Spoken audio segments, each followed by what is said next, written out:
Ellie Walters had mastered the art of being invisible. At Westdale High, where popularity roared like a hurricane, Ellie drifted quietly in the background like a breeze.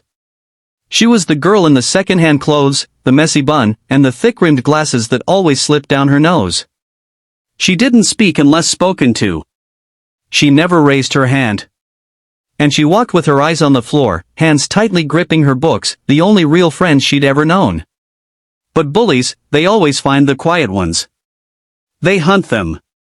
It wasn't always like this. In middle school, Ellie had friends.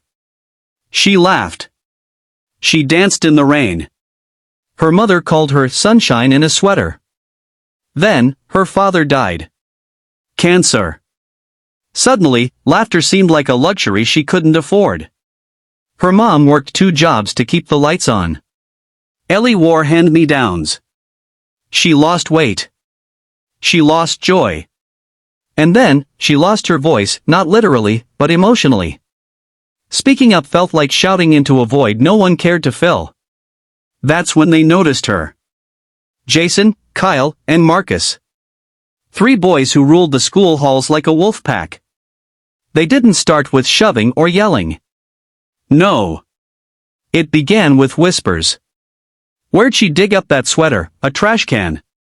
Then came the accidental bumps, the stolen pencils, the giggles when she gave presentations. But nothing compared to that day. Monday. 8:02 a.m. Ellie had just printed her final essay, a 10-page paper she'd stayed up all night writing, when she turned the corner toward her locker. And there they were. Jason leaned against the locker beside hers, spinning a football lazily in his hand. She felt her chest tighten. He smirked.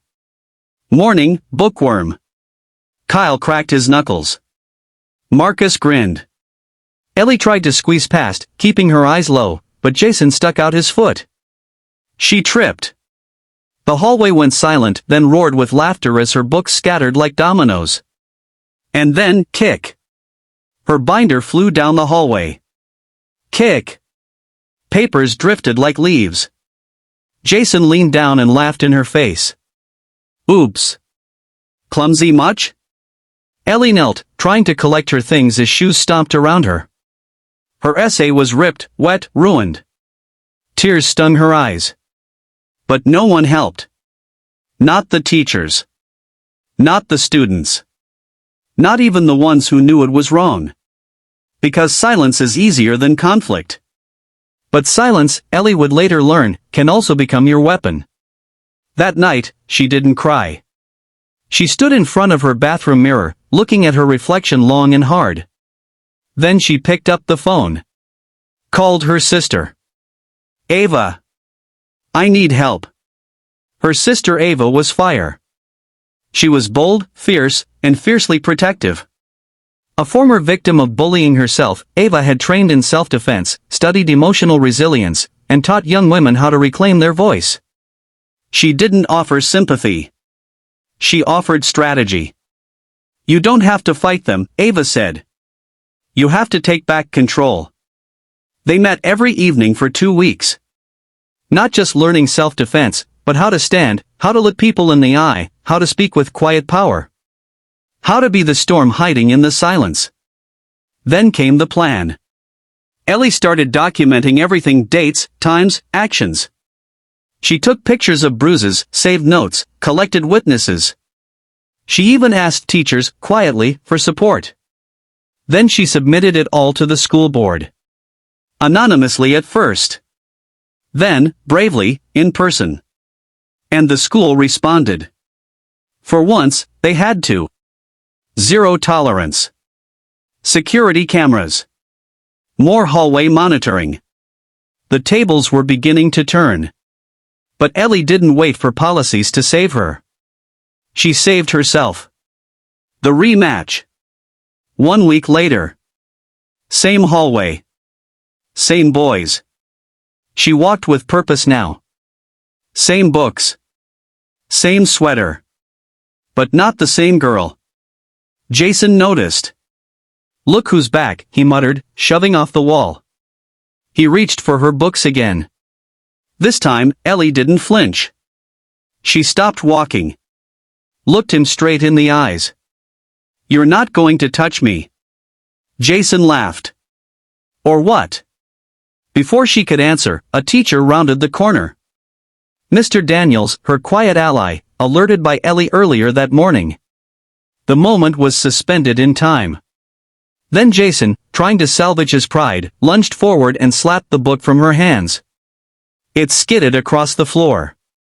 Silence. The entire hallway was watching. Ellie walked up slowly, calm as ice.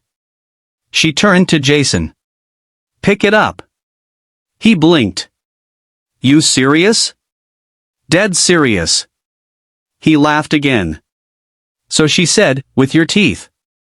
Laughter erupted. Jason's face flushed red. "You're crazy." Ellie took a step forward. Her voice low. "Dangerous. You pick it up, or you explain to the principal and your mom why your little joke got caught on camera." Again. Jason froze. She added, "Your suspension last week?" "That was strike 2. Kyle whispered, "Bro. She's serious." Jason glared, bent down slowly, and then, in front of the whole school, picked up her book with his teeth. Phones out. Cameras rolling. Justice, poetic and public. The video went viral. 1 million views in 3 days. Hashtag Teeth Challenge trended. But Ellie didn't care about the views. She cared about the message. She mattered. Her voice mattered. Her pain mattered. And no one could take that from her anymore. The aftermath. Things didn't magically get better.